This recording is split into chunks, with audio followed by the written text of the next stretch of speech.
Hi guys, this is .NET GAN India YouTube channel. In previous video, we have learned about the working with drop-down control in .NET Core MVC. Now, in this video, we will discuss about the validation, how to implement the validation using data annotation in .NET Core MVC application. Let's start the implementation. So we will going to look at four validations in this video. Required validation, max length validation, regular expression validation, and string length validation. So first we need to change in the view. In view we need to add a partial view which is already the template provided in the MVC in MVC template. It is provided by default. So this partial view has nothing but a script which need to be referenced in that page where we need to we want to implement that validation, data annotation validations. So this partial view is required so that the validations can be viewed dynamically in the page. So for that we just need to uh, add reference in the view. For that we need to type html dot partial. In that we just need to copy the view which is partial view, copy the partial view so that the required JS file can be referenced here. Next change will be we need to use one control html dot validation message for. We just need to use this control on the field where we required the validation message to be displayed. So I want to validate name, I want to validate address, so I am just copying it and just changing the property of each. Also I need to validate state also, and then next is city, just changing the property. Okay, so from view in the view the changes has been done. Now we will move to the model. So in data annotation we need to define our validation rules in model class. So I am just going to our model project. In that we have a employee model. So just uh, adding the employee model, and I am just adding validation one by one. So my first is required validation. So I need to import the namespace system dot component model dot data annotation. This is the namespace required for the data annotation validations. So I'm just giving some message.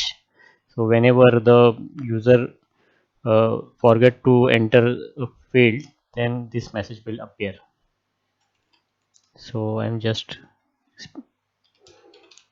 using this error message property for, let's say, please enter name. Okay, uh, the same required I need in address also. So I'm just copying it, pasting, just changing the message, and city also. Please select, this is, since this is a drop down list, so I'm just changing the message, select city, and finally in state. So required validation is done. Now I just need to uh, have some length validation. So for that, string length, in that first parameter is maximum length, so I can give it to 200 character, and then error message. In that error message I just need to provide sorry, I just need to provide that error message.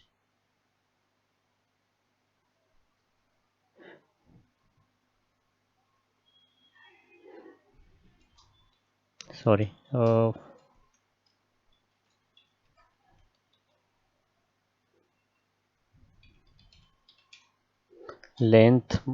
length must be between,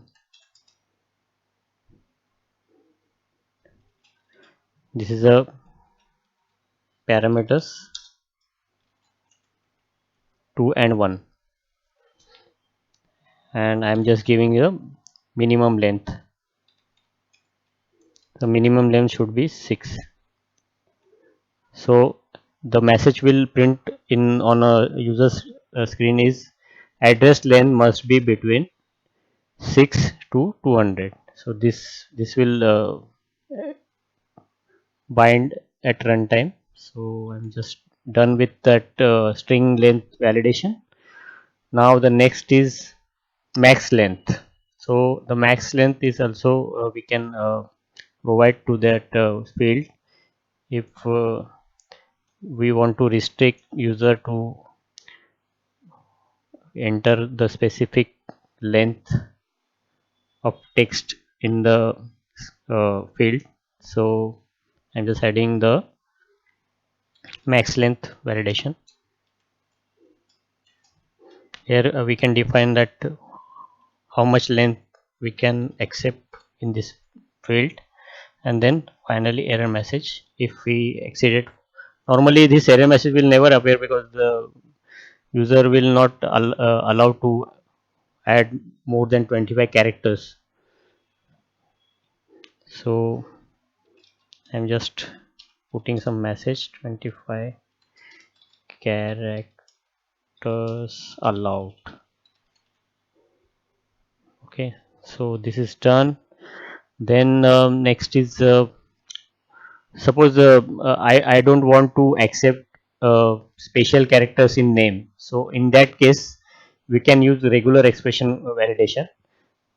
So in that, for that I just need to use regular expression attribute, and then I just need to provide the expression. I just copied 1 minute, I'm just typing it, at the rate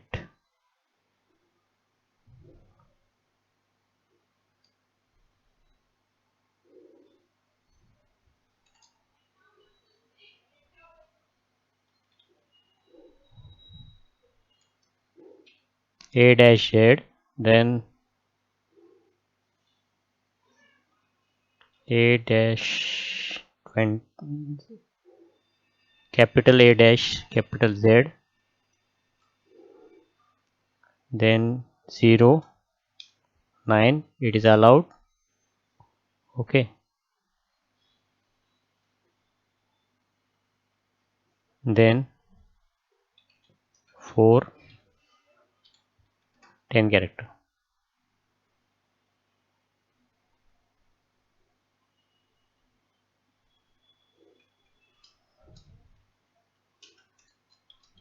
and then last is dollar sign.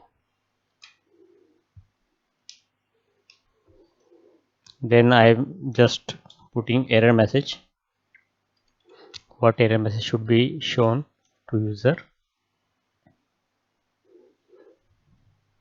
So special characters not allowed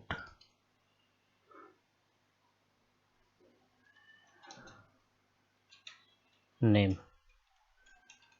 Okay, so I think all validations I have put it. So let's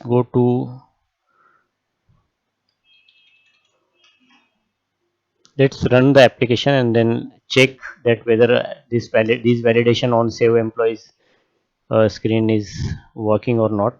So let's run the application.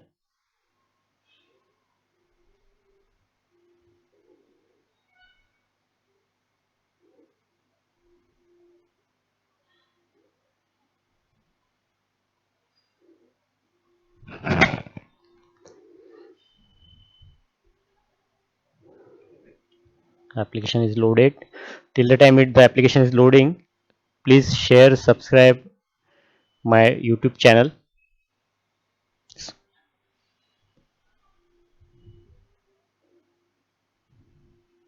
So I'm just going to save employee page.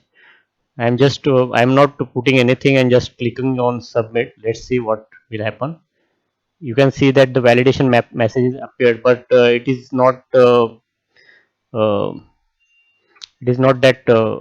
appealing. So I'm just changing some CSS changes. I need to change the CSS. For that I just need to get the class name. So I'm just inspecting it and I'm just getting the class name for which I can apply the CSS. So I think this class name is can be used. I'm just copying it and I will do some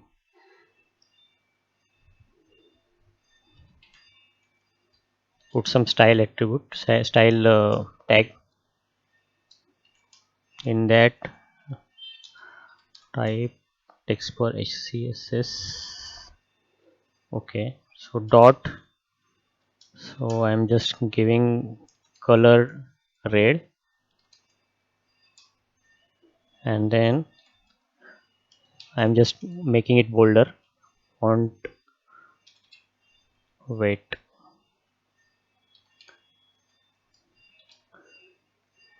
bold bold.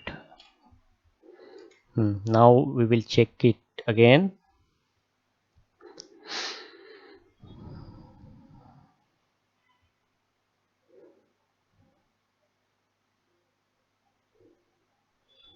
Going back to employee, clicking on add, clicking on submit button without. Now you can see that the validation is up now, uh, appealing. So now I'm just adding some characters and I'm just putting the special character. You can see that the user is prompted that special characters are not allowed. I'm just removing it. Then next is address field. I have given one more validation on address that it should be between 6 to 200 characters. So I'm just adding one character. Here you can say that address length must be between 6 and 200. The validation message appeared. I'm just putting more than 6 character. The validation is disappeared. Then I'm just selecting city. All the validation message is passed and I'm clicking on submit button.